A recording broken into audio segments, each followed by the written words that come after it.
হরে কৃষ্ণ। সমস্ত বৈষ্ণব ভক্তবৃন্দ চলেন কোটি কোটি প্রণাম। তো আমরা ইস্কনের ভক্ত, তো সবাই আমরা জানি বা চারটা নিয়ম পালনও করছি। তো চারটা নিয়ম তো পালন তো করছি, কিন্তু আমরা কি জানি যে চারটা নিয়ম অজান্তে আমরা ভঙ্গ করে ফেলছি হয়তো। তো চারটা নিয়ম হচ্ছে আমাদের 16 মালা জপ করা, আর আমিষ আহার বর্জন, দ্রুত ক্রীড়া বর্জন, নেশাজাতীয় দ্রব্য বর্জন, আর অবৈধ সঙ্গ বর্জন। তো আমরা তো এটা সবাই জানি, তো তাও বলছি যে জানা সত্ত্বেও কি আমরা কি সঠিক নিয়ম পালন করছি। কিন্তু আমি সেই সম্বন্ধে বলবো, একজন মাতাজির ক্লাসে আমি শুনেছিলাম তো চারটা নিয়ম সম্বন্ধে। তো চারটা নিয়ম হলো, তো প্রথমটা হচ্ছে আমিষ আহার বর্জন। তো আমিষ আহার বর্জন মানে কি, যে আমরা মাছ মাংস তো খাচ্ছি না, আমরা জানি সকলে। তো কোনো জীবকে কি আমরা কষ্ট দিচ্ছি অজান্তে, বা কোনো মানুষকে আমরা দুঃখ দিয়ে কথা বলছি, বা কোনো মনে কষ্ট দিয়ে ফেলছি, তাহলে কিন্তু আমিষার মধ্যে পড়ছে।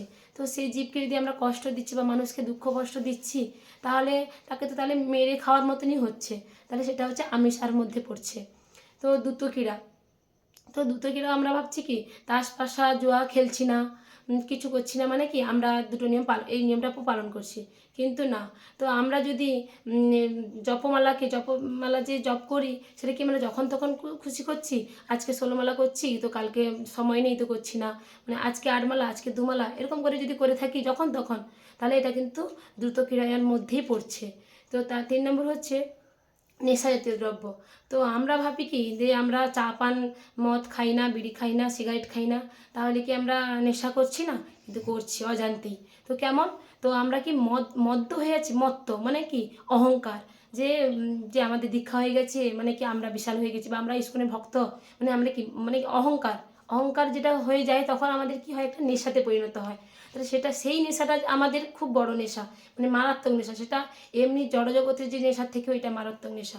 তো এই নেশা যদি আমাদের মধ্যে চলে আসে, তাহলে এটাও কিন্তু একটা নেশাজাতীয় দ্রব্যের মধ্যে পড়ছে, তাহলে নেশা নেশা আমরা করছি তাহলে। 4 নম্বর হচ্ছে অবৈধ সঙ্গ।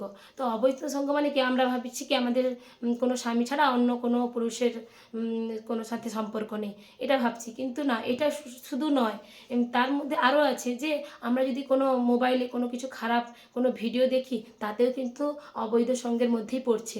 বা কোনো ছেলের সঙ্গে আমরা ফোনে কথা বলছি, আড্ডা দিচ্ছি, বা কোনো ছেলের সম্পর্কে আমরা খারাপ কিছু ভেবে নিচ্ছি, তাতেও কিন্তু অবৈধ সঙ্গের মধ্যেই কিন্তু পড়ছে। তো আমরা কি জানি এই সবগুলো কি আমরা করছি?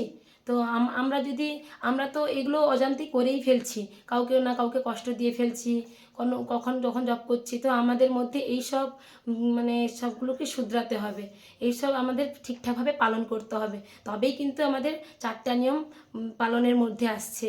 আমাদের যে ইস্কনের যে আমরা যে ভক্তরা, তো আমাদের এই চারটা নিয়ম অবশ্যই আমাদের পালন করা কর্তব্য। তো গুরু মহারাজের জন্য আমরা এইটুকু করতে পারি। তো এই চারটা নিয়ম আমরা যেন অবশ্যই ভালো করে পারতে পারি, জড় জগতের কোনো কিছু না হয়, এই সব যে আমাদের মধ্যে যে গুণগুলো, এগুলো আমাদের পরিবর্তন করতে হবে। আর 16 মালা জপ অবশ্যই পূরণ করতে হবে, না পারলেও পরের দিন অবশ্যই পূরণ করতে হবে। তো আমাকেও আপনারা কৃপা করুন, তো আমিও যেন এইসব নিয়মের যেন আমরা ঠিকঠাকভাবে পালন করতে পারি।